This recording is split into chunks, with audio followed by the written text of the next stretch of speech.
Ja, sredi 80. let bi lahko rekli, je kar brbotalo v različnih družbenih segmentih.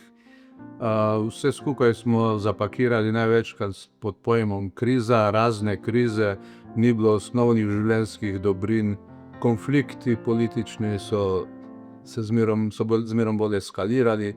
In moram reči, da v to opis tega stanja sodi tudi to, da je takrat na nek način nemoč občutila tudi vsemogoča dotlej partija, ki je odprla prostor za diskusije in seveda z željo, da bi poiskali neke boljše rešitve.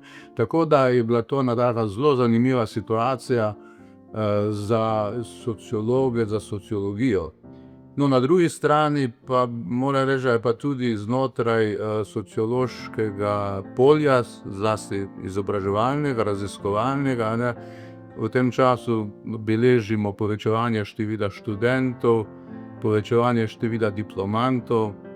Tako da se je bi rekel, sociološka stroka skozi diplomante sociologije začela pojavljati v vseh družbenih segmentih in v vseh regijah. No, to je moj predhodnik, ki je bil pred mano predsednik sociološkega društva, profesor Peter Klinar, izjemno dobro izkoristil in organiziral regionalna sociološka društva. Od Kranja do Novega mesta, Celje, Maribor, to so bili vsi centri, kjer je bila sociološka stroka zares dobro organizirana in je seveda tudi doživljala potem nek svoj odmev. Seveda niso bili vsi zelo navdušeni zmerom nad načini, ker so bili to vendarle neki novi pristopi, ampak moram reči, da so kar lepe uspehe doživljali s svojimi angažmani. No, in jaz mislim, da je sociologija in sociološko društvo s vsemi svojimi aktivnostmi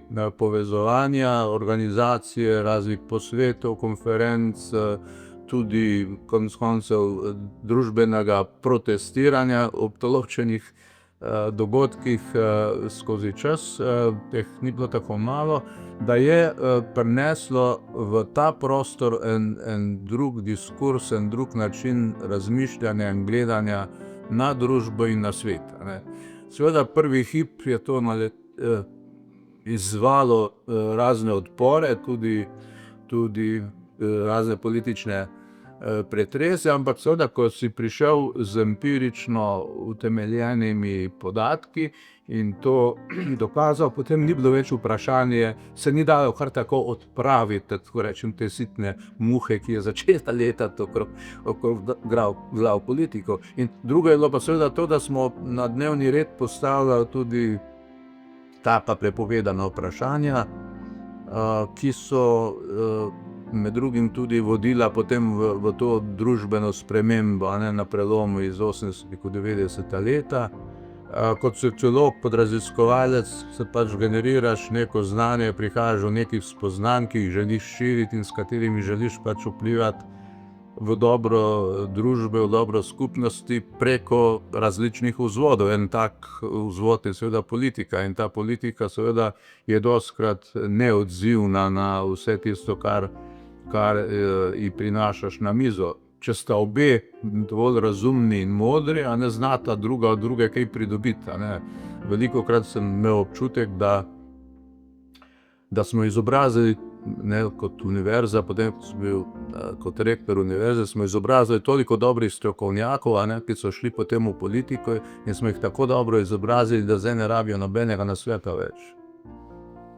Malo karikirano povedano, ne, ker se potem, ko pridejo do moči, a ne, čutijo samozadostne in potem ne rabijo nobenih posebnih komentarjev in nasvetov in so oni tisti, ki odločajo. Velikokrat seveda nastopi taka situacija.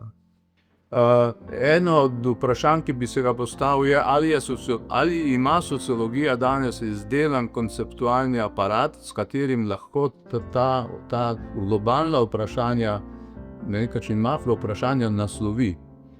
Mogoče smo bili v tistih 80. letih delno krivi zato, ker smo šli v preveliko diverzifikacijo in specializacijo socioloških vedenj, ne. In drugo vprašanje pa je vprašanje metodologije, ne.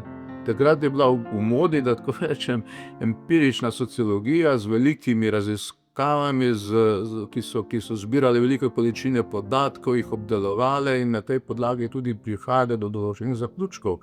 Kasneje iz različnih razlogov smo šli vse bolj v smeri krepitve tako zvane kvalitativne metodologije, projekt so postali manjšega obsega, manj ambiciozni na nek način, čeprav jaz ne podcenjujem pomena kvalitativnega pristopa, da ne bom narobe razumljen, ampak vseeno ta pristop ne omogoča recimo v tej meri kot morda tisto tradicionalno raziskovanje zajeti en globalen problem dovolj dobro.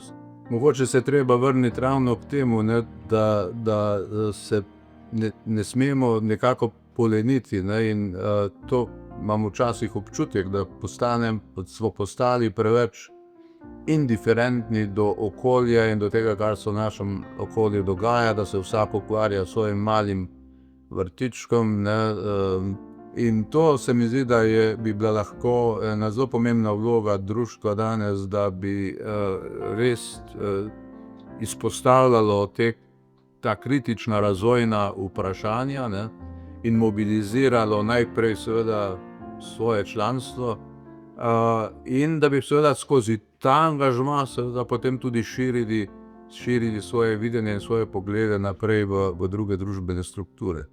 S tem se mi zdi, da bomo največ naredili in mislim, da je tu vloga društva zelo pomembna,